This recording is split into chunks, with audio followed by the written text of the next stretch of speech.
Jóvenes, vamos a continuar con la última clase. Con esto cierro por completo el programa con ustedes. Vamos a ver un poco sobre equilibrios heterogéneos sólidos líquidos. Trata un poco sobre las reacciones de precipitación. O sea, nosotros sabemos que las reacciones de precipitación son muy importantes en la industria, medicina y en la vida diaria. O sea, por ejemplo, muchos productos químicos industriales, como el carbonato de sodio, pues se basan en reacciones de precipitación, los esmaltes de los dientes, que están formados por la hidroxiapatita, ajá, que cuando estamos nosotros tomando con productos muy ácidos, pues lo va a disolver produciendo caries. En la medicina, por ejemplo, el sulfato de bario es un compuesto insoluble opaco a los rayos X. Se utiliza mucho para el diagnóstico de trastornos del tracto digestivo. Aquí podemos ver el efecto del sulfato de bario, cuando se le añade los rayos X, las famosas estalactitas. Ok, entonces generalmente casi la mayoría de ciertas reacciones son muy importantes cuando queremos que precipiten, porque esos sólidos que precipiten pueden tener alguna desventaja o no desventaja. Porque si precipitan pueden ser insolubles. Y pueden tener alguna actividad biológica, por ejemplo. Entonces, lo que vamos a ver es aplicar las leyes del equilibrio químico ahora a un equilibrio heterogéneo. Como hemos visto, los equilibrios heterogéneos son cuando se dan en diferentes fases, una sólida y otra en disolución acuosa. Ajá. Entonces, una gran parte de los análisis químicos, tanto cualitativos como cuantitativos, se realizan por precipitación de sales poco solubles en un determinado disolvente, normalmente agua, que es parte muy fundamental en los procesos de gravimetría. Cuando uno hace gravimetría, y eso ya se los expliqué en las primeras clases, ujú, que trata de formar productos que son insolubles. ¿Ok? Entonces, la clave para una buena separación es el control de las condiciones, de modo que en el equilibrio aparezca la mayor cantidad posible de uno de los compuestos que se quiere separar. O sea, ¿qué quiere decir? Que tengo que ver realmente cómo ciertos analitos que a mí me interesan analizar, los puedo de una u otra manera precipitarlos y así ya poder determinar la concentración en cierta muestra. Ujú. Entonces vamos a ver que las reacciones de precipitación son un tipo común de reacciones en disolución acuosa, porque generalmente la química analítica se basa en soluciones acuosas, ¿ok? Que se caracteriza por la formación de un producto insoluble o precipitado. Un precipitado, como sabemos, es un sólido insoluble que se separa de la disolución. Y esa parte fue de lo que vimos en las primeras clases, que podemos separarlo mediante efectos, por ejemplo, de filtración. ¿Estamos de acuerdo? Por ejemplo, si yo pongo nitrato de plomo más yoduro de potasio, uh-huh, voy a generar una sal insoluble, que en este caso es el yoduro de plomo, y nitrato de potasio, del cual ese es un electrolito fuerte y va a estar totalmente soluble en agua. Entonces, este es el que yo puedo determinar, por ejemplo, una muestra que tiene nitrato de plomo. Yo quiero saber cuánto plomo tiene, la precipito, por ejemplo, con yoduro de plomo y voy a formar una sal insoluble que es yoduro de plomo. Ese pues ya lo filtro y hago lo que el método analítico me esté diciendo.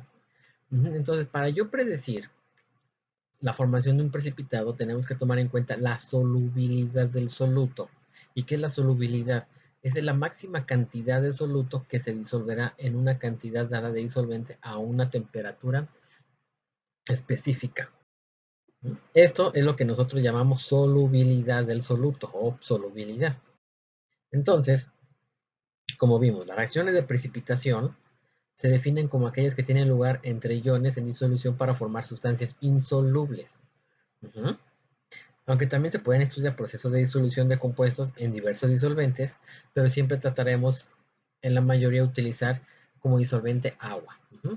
Ahí hasta en posgrado, o sea, en los que se dedican a química analítica, pues llevan materias de disolventes no comunes, ¿sale? Pero eso ya es otro tema muy complejo que yo ni siquiera lo sé muy bien, ¿sale? Por eso se requiere ya doctorados en química analítica. Entonces, vimos que la solubilidad de un soluto en un disolvente es la concentración en mol sobre litro que tiene el soluto dentro del disolvente cuando la disolución está saturada, medida a una temperatura determinada. Es por tanto la concentración máxima que se puede disolver a esa temperatura. O sea, cuánto de un soluto se puede estar disuelto en un disolvente a cierta temperatura, es la concentración máxima. Y aquí vamos a ver nos vamos a poner un poco más exigentes a la hora de hablar, porque en general existen dos tipos de sales. Las sales solubles, que están totalmente disociadas en sus iones correspondientes, y eso lo hemos visto. Generalmente las sales solubles son los electrolitos fuertes. Ajá. Entonces, tenemos las sales poco solubles, aquellas que alcanzan un equilibrio que se expresa mediante la Ks, que vamos a ver más adelante que es la Ks, que es la constante de producto de solubilidad. Ajá. Y llamaremos a las sustancias solubles a las que pueden mantener en disolución acuosa saturada una cantidad mayor a 0.01 moles disueltos por litro. Entonces, esas son las cantidades, las sustancias solubles. Entonces, en este caso tenemos solubles o poco solubles, en poca palabra, porque el término insoluble en teoría pues no existe, de manera que cuando se dice que una sal es insoluble se quiere expresar que es muy poco soluble. Ajá, pero insoluble en teoría si nos quisiéramos poner muy, porque yo hasta lo he dicho muchas veces, ¿es soluble o insoluble? Pero en teoría siendo un poco más detallados, tenemos que decir, oh, es soluble o poco soluble, pero tiene cierta concentración, ¿ok? Las sales poco solubles tienen disuelto menos del 0.01 mol por litro. Ok, entonces vamos a ver que para muchas sustancias los valores de solubilidad ya están reportados en tablas, así como las constantes de acidez, las K ya están reportadas, lo mismo para los famosos equilibrios de solubilidad ya están reportadas, ¿sale?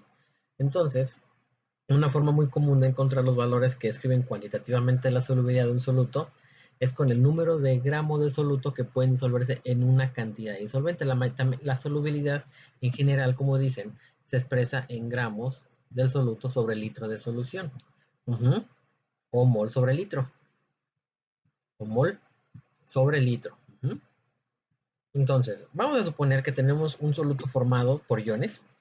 Al disolverse en agua, pues va a dar el catión y el anión. ¿Ok? Y este vamos a tener que es un sólido, que es un sólido poco soluble. Si yo expreso la constante de equilibrio sería esta.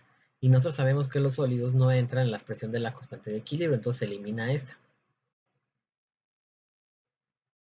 Entonces vamos a tener que la constante va a estar dado por la concentración del anión, por la del catión por la del anión. Esto se le llama la KPS, que es la famosa producto de solubilidad KPS, o unos le llaman la KS. ¿Ok? Entonces ya sabemos que los sólidos no se incluyen. Entonces tenemos que el producto de solubilidad, que es la Ks o la Kps, es el producto de las concentraciones molares de los iones constituyentes, cada uno elevado a la potencia de su coeficiente estequiométrico en la ecuación de equilibrio. ¿A qué se difiere? ¿Qué significa que elevado a la potencia? Pues si aquí hubiera 2m, aquí sería al cuadrado, a eso se refiere. Ajá. Entonces, la KPS nos indica qué tan soluble es la sal en el agua, porque nos va a indicar cierta concentración, o sea, qué tan soluble es. Ajá, las especies que se encuentran en estados sólidos no aparecen en la expresión de la constante de solubilidad, ya lo sabemos. Los sólidos no se expresan. Entonces, supongamos que tenemos cloruro de plata, va a estar en equilibrio con ion plata y ion cloruro. La KPS está dada por la multiplicación de plata a la 1 por cloruro a la 1. Entonces, en general, el producto de solubilidad pues, es el producto de las concentraciones molares de los iones constituyentes, cada una elevada a la potencia de su coeficiente estequiométrico, que es lo que acabamos de ver. ¿Sale? Por ejemplo, tenemos el caso del fluoruro de magnesio. Ya sabemos que el fluoruro de magnesio es una sal poco soluble. Va a tener una KPS. ¿Ok? Obviamente, las sales solubles prácticamente no tienen KPS bastante altas. Esos no se meten en tablas, son como los ácidos fuertes. Los ácidos fuertes pues tienen pK de 0 para abajo, negativo, ¿sale? Entonces, vamos a ver, por ejemplo, aquí el fluoruro de magnesio. ¿Cómo se expresa la constante de equilibrio de producto de solubilidad? Perdón, ¿cómo se expresa el producto de solubilidad del fluoruro de magnesio? Pues muy fácil. Tenemos el sólido, se disocia en estos iones, y cómo se expresa, pues así. Y ustedes ya saben cómo se expresa porque ya llevamos equilibrio químico. Este aquí es 2 por este 2. ¿Vale? Por ejemplo, carbonato de plata, 2 iones de plata, un carbonato, así es como se expresa la constante de producto de solubilidad. O tenemos fosfato de calcio, 3 de calcio y 2 de fosfato. Así se expresa la constante de producto de solubilidad. Tenemos también el sulfato de calcio.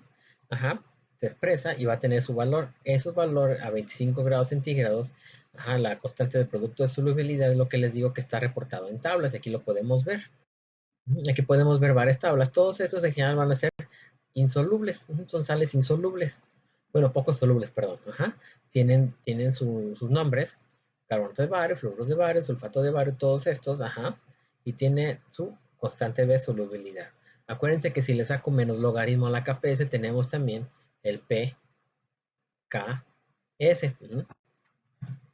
También para que sepa, casi no se utiliza, no vamos a utilizar el PKS, ¿sale? Sino vamos a estar utilizando aquí sí la KPS, para hacer unos ejercicios.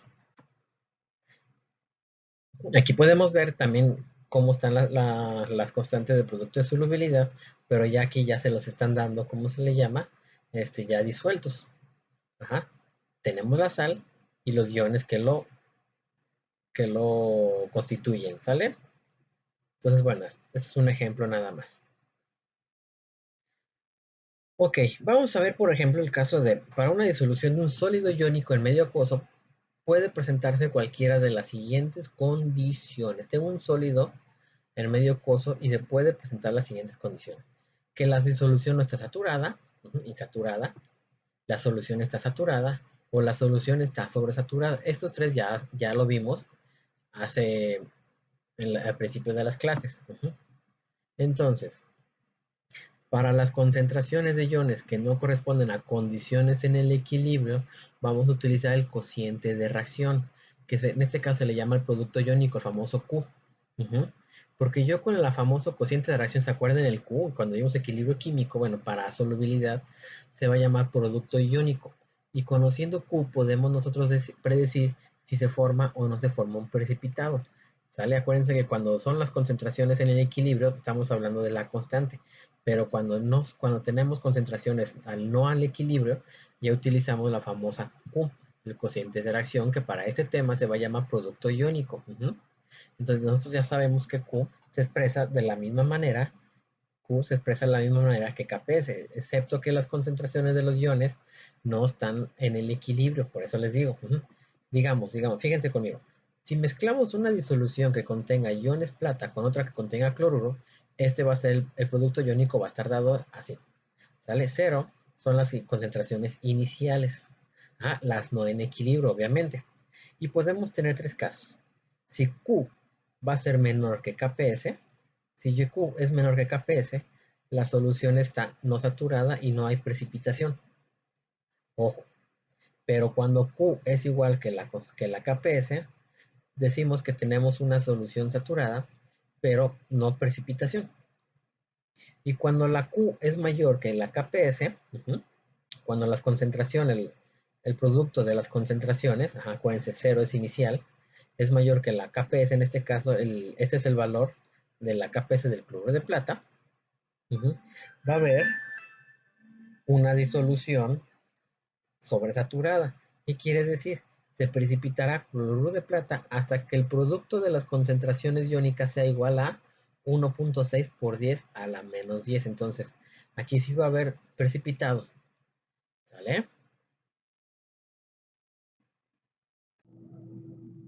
A ver, entonces, en este caso, si tenemos que el producto iónico o el cociente de reacción es menor que el valor de la constante del producto de solubilidad, pues no habrá precipitado. Lo que quiere decir es que la disolución no está saturada y puede disolver más compuestos. El disolvente tiene esa capacidad de disolver más compuestos, ¿vale?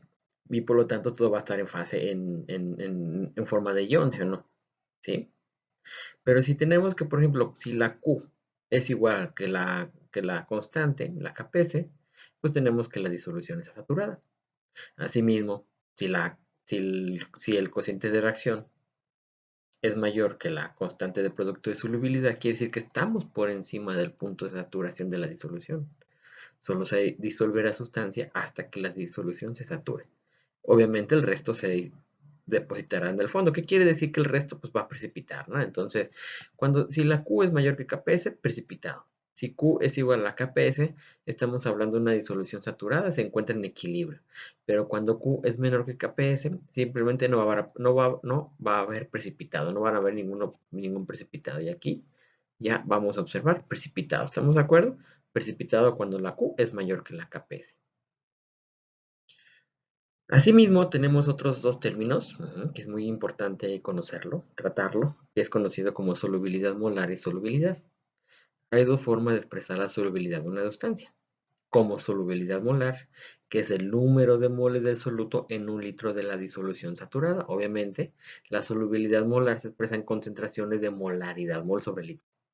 Y tenemos la solubilidad, que es el número de gramos de soluto en un litro de solución saturada, que es conocido como gramos sobre litro. Ambas concentraciones se refieren a concentración de disolución saturadas, que generalmente la temperatura es 25 grados, que son las temperaturas estándar, ¿sí o no?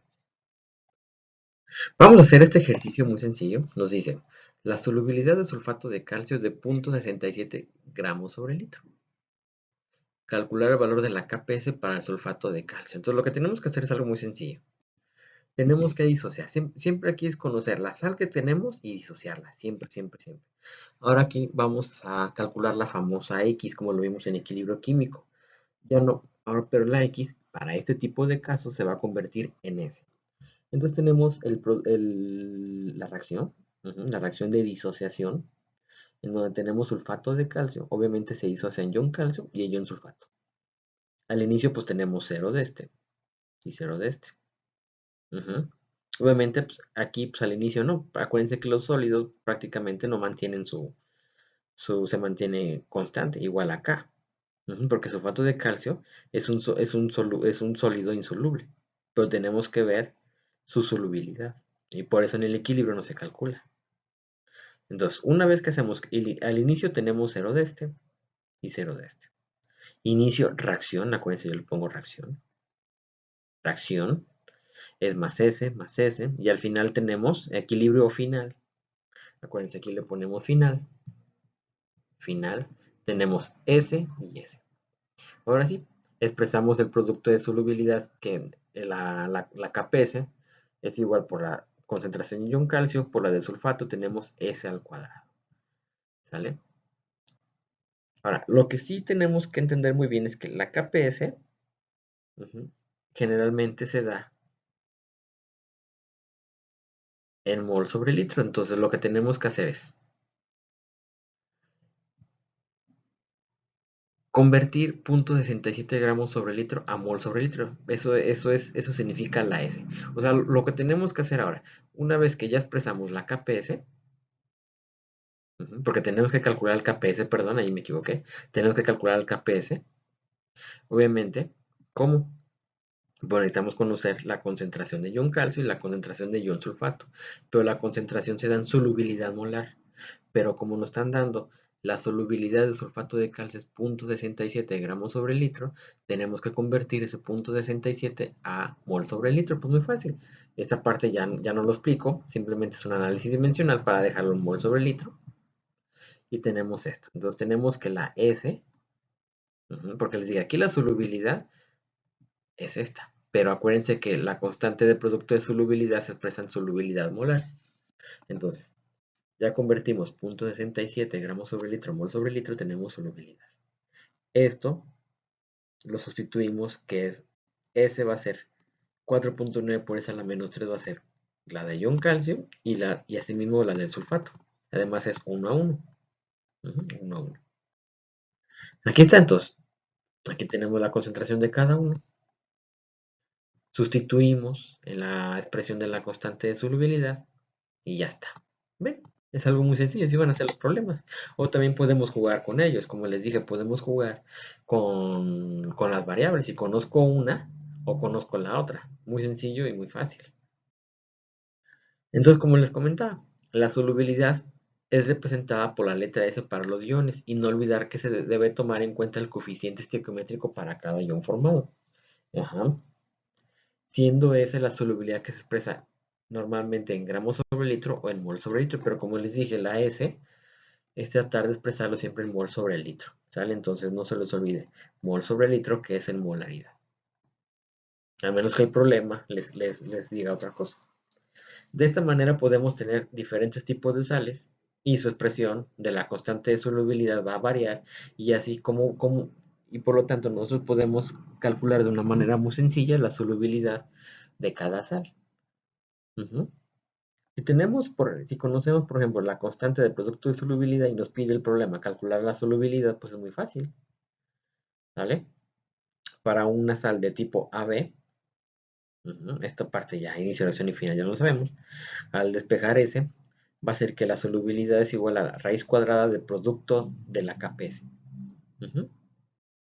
Igual si tenemos una sal tipo AB2 como cloruro de zinc, tenemos que, por ejemplo, al inicio, reacción y final tenemos S y 2S. ¿Qué es lo que hacemos? Despejamos S, lo sustituimos en la constante de producto de solubilidad, y para despejar S tenemos una raíz cúbica. Entonces, si yo quiero calcular la solubilidad de una sal del tipo AB2 como cloruro de zinc, aplico esta fórmula, tan simple y tan sencillo. Todo el mundo sabemos sabemos calcular la raíz cúbica. Entonces, para no irnos muy lejos, podemos tener un caso muy general, en donde tenemos una sal AXBY. Obviamente acá X son sus coeficientes, X y Y son sus coeficientes estequiométricos. Aquí está su carga, porque obviamente recuerden que una sal se forma de un anión y un cation. Entonces, de manera general, tendríamos que, para calcular o evaluar la solubilidad, a partir de que si yo conozco, ojo, si yo conozco la constante de producto de solubilidad, ¿sí? Porque si no, pues entonces ya tendría una ecuación de dos variables y sería muy compleja. Entonces necesitamos conocer una. Entonces, si conozco la KPS, pues aplico esta misma formulita y aquí está. Aquí sabemos que es X más Y, son estos. Ujú. Tan fácil, tan sencillo. Ujú. A ver, vamos a poner este ejercicio. Nos dice la solubilidad del hidróxido de cobre, hidróxido cúprico en gramos sobre litro. Nos están pidiendo calcular la solubilidad del hidróxido de cobre en gramos sobre litro. Muy fácil. Te les digo, este tipo de ejercicios de estos sales ligeramente solubles o poco solubles, lo que hacemos es primero, como les dije, vamos a expresar la constante, la reacción. La reacción de disociación, tenemos hidróxido de calcio, de cúprico, ¿vale? Al inicio tenemos esto, acuérdense que este no se toma en cuenta porque prácticamente esto no varía. Al inicio, reacción, aquí se acuérdense reacción y final. Entonces, al inicio tengo esto, más S, 2S, 2S. Sustituyo eso en la constante, en la expresión de la constante de solubilidad. Se escucha bien chingón, en la expresión de la constante de la KPS. Y por lo tanto tenemos 4S al cubo. Obviamente el libro ya me está dando que la KPS es 2.2 por 10 a la menos 20. Simplemente despejo, saco raíz cuadrada. Bueno, esa hace la matemática, ¿sí? Como lo vimos, aquí el autor ya me lo pone directo porque ustedes están pensando, ya saben hacer la matemática. Eso es pura matemática. Y la S nos da 1.8 por esa a la menos 7 molar. Pero hasta aquí no terminó el problema, porque recuerden, la solubilidad se da en mol sobre litro, pero aquí como les comenta, al menos que el problema me lo diga lo contrario, me lo está pidiendo que esto me lo convierta a gramos sobre litro. Y es muy sencillo. Hacemos el análisis dimensional, convertimos mol a gramos, gracias por el peso molecular, es el peso molecular del hidróxido cúprico, y esto nos da. Entonces, esto es la S. Tan fácil y tan sencillo son estos problemas, jóvenes. Y así es como se hacen los demás. Entiendan esta parte y no van a tener ningún problema en hacer los ejercicios del examen, que van a estar muy sencillos. No pienso ponerles, no tiene caso aumentarles en este caso mucha complejidad, porque ustedes al final de cuentas no van a ver eso, al menos que vayan a hacer ya después un posgrado en analítica. Vamos a hacer este ejercicio. Está interesante. Nos dice el producto de solubilidad de cloruro de plata, vale. Entonces la KPS vale 1.7 por esa a la menos 10 a 25 grados centígrados. Y lo que nos está pidiendo es calcular si se formará precipitado cuando se añade a un litro de disolución 0.01 molar de nitrato de plata, 100 mililitros una de disolución 1 molar de cloruro de sodio. Está interesante. Porque tenemos nitrato de plata y cloruro de sodio que son sales solubles. ¿Qué quiere decir? Tenemos el producto de solubilidad. Esta ya la podemos expresar. Cloruro de plata es plata más cloruro. Hasta aquí vamos bien.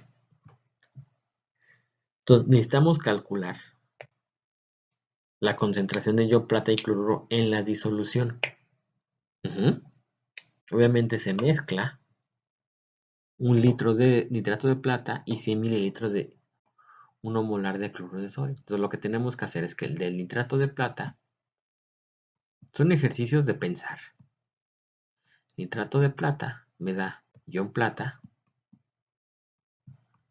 más ion nitrato.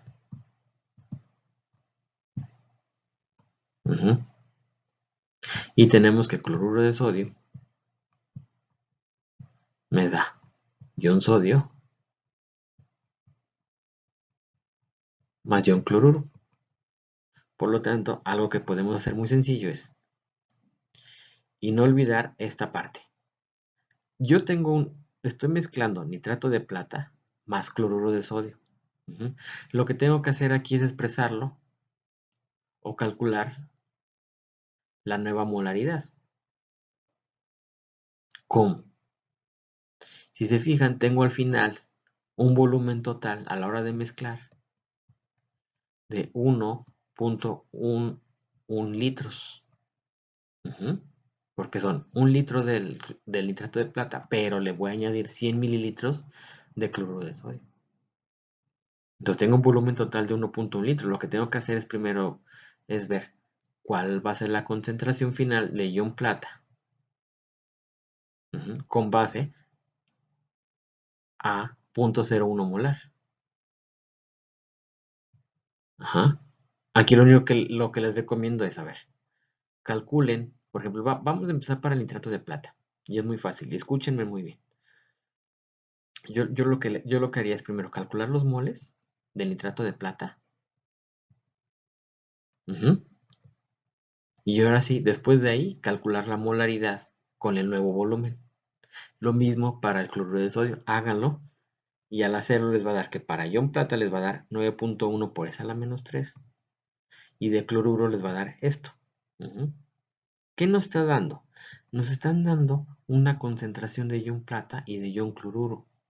Y nos están diciendo que si al combinar esta concentración con esta concentración, porque esta es la nueva a 1.1 litro, porque mezclo una solución A más una solución B, si habrá precipitado. ¿Qué es lo que tenemos que hacer? ¿Qué nos está pidiendo el problema? Si habrá precipitado, ¿qué tenemos que hacer? Calcular la Q, que es el cociente de reacción, o el producto iónico. Entonces lo único que hago es multiplicar este con este, porque la Q, ¿cómo se expresaría? Igual que la KPS, Q sería igual a la concentración de ion plata por la concentración de ion cloruro. ¿De dónde viene esta concentración? Pues de lo que les dije, la nueva molaridad, pero presente de quién, cuando se mezclan las dos sustancias, el volumen nuevo. Por lo tanto, al multiplicar, me da que esto es igual a 8.3 por esa a la menos 4. No debe de haber pierde, ¿eh? Háganlo ustedes paso a paso. A estas alturas no deberían de tener problemas en eso, es cuestión de pensar. Entonces, yo sé por las tablas, porque hay tablas, pueden ver cualquier apéndice, ¿vale? A estas alturas, si no saben qué es un apéndice en un libro, dense un tiro. Entonces, se buscan un apéndice en cualquier libro de química analítica, química general, y van a ver que vienen las famosas, las capesas, así como vienen los pKs, vienen también las capesas, los productos de solubilidad, las constantes de producto de solubilidad. Y la KPS para el cloruro de plata, ya vienen en los libros, es 1.7 por 10 a la menos 10. ¿Sale? Por lo tanto, como Q va a ser mayor que la KPS, ¿qué podemos decir? Que sí habrá precipitado. ¿Sale? Entonces, este es otro tipo de problemas en el cual podrían tener en el examen, pero aquí, ¿qué sería entre comillas lo difícil? Pues lo difícil simplemente es que si ustedes no entendieron, y además ya vimos esos ejercicios de ¿cómo se le llama a esas madres? De dilución, lo vimos. Ujú. Aquí simplemente era entender. Si se hubieran ido por esa concentración y por esta, ya hubiera estado mal. Porque acuérdense, 1 molar es para estos 100 mililitros y 0.01 molar era para 1 litro. Pero al final estamos teniendo un volumen total. Y el volumen total era 1 litro más 100 mililitros. O sea, tenemos 1.1 litros. Entonces ahora tengo que calcular la concentración de esos iones a este nuevo volumen, que fue para ion plata este y para ion cloruro este. De ahí expresamos el cociente de reacción. Sacamos Q, y como Q es mayor que la KPS, y eso lo tenemos en los libros o no lo dice el problema, se producirá precipitado. Así de simple y así de sencillo. Y ya para acabar, y es algo muy rápido, como les digo, son temas que no me voy a meter mucho porque ya es más para, mm, si se van a meter a química analítica más pesada en un futuro, pues eso ya lo van a ver ustedes muy a fondo, es interesante. Ajá. ¿Cuáles son los factores que afectan a la solubilidad de precipitados? Como ustedes sabemos, en cualquier proceso analítico, el químico, cuando tenemos que tratar una muestra, pues necesitamos disolver esos precipitados para poder llevar un análisis químico. Ujú. Todo análisis químico generalmente se lleva en disolución.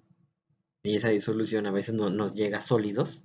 Bueno, al químico analista le llega a sólidos y tiene que aprender cómo disolverlos. Porque no solamente vamos a tener un sólido, ¿qué tal si tengo un sólido insoluble como cloruro de plata? Y yo necesito calcular o evaluar cuánta ion plata hay o cuánto ion cloruro.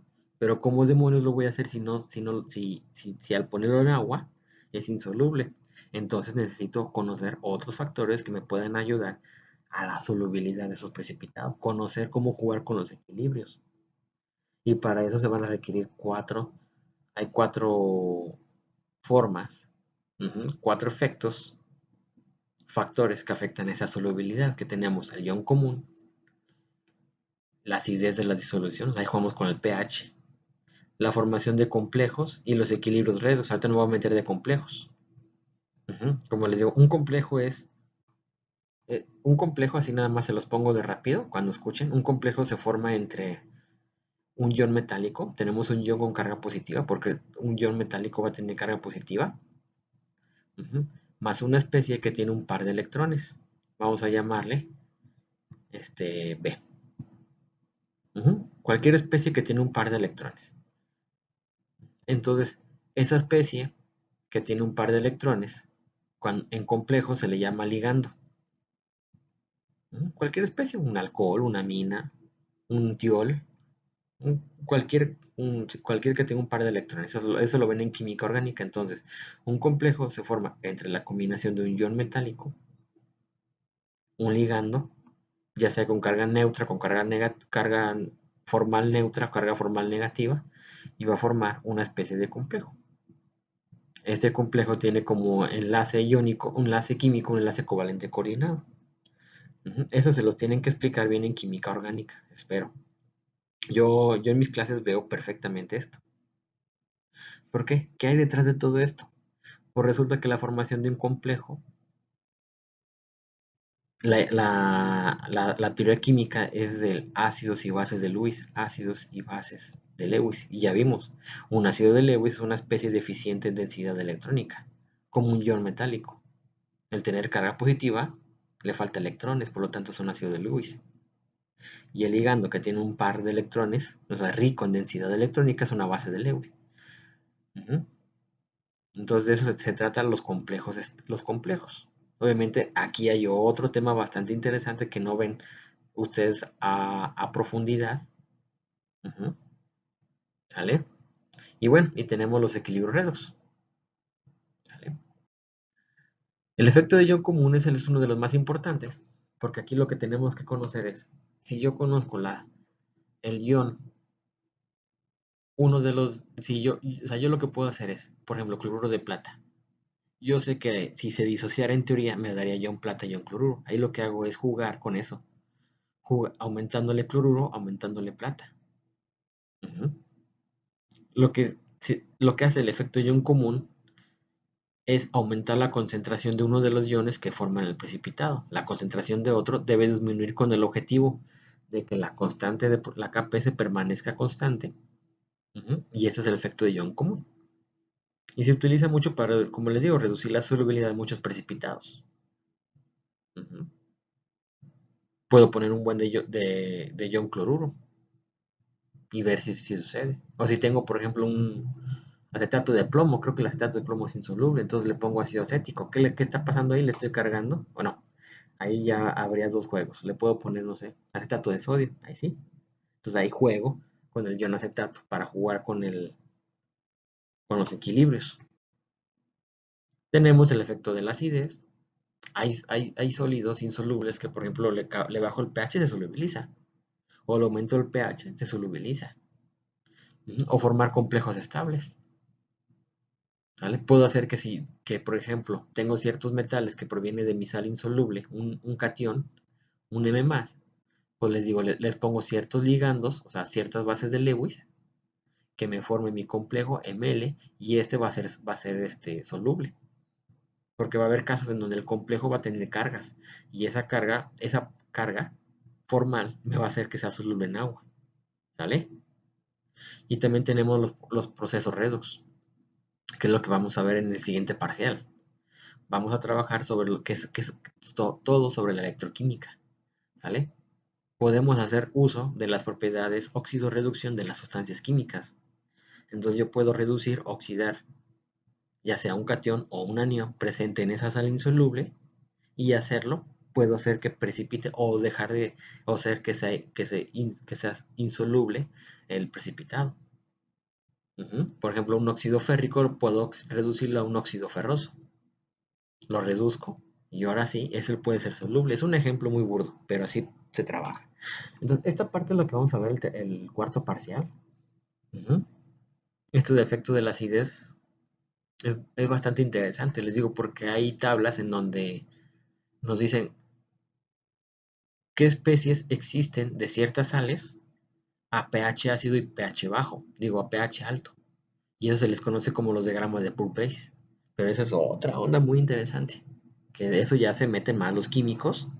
Los que estudiamos química pura, vemos todo un... De hecho, yo vi todo, de estos tres, vi un semestre completo, imagínense. Es muy interesante, ¿sale? Pero ustedes por eso les digo, no me voy a meter tan de fondo.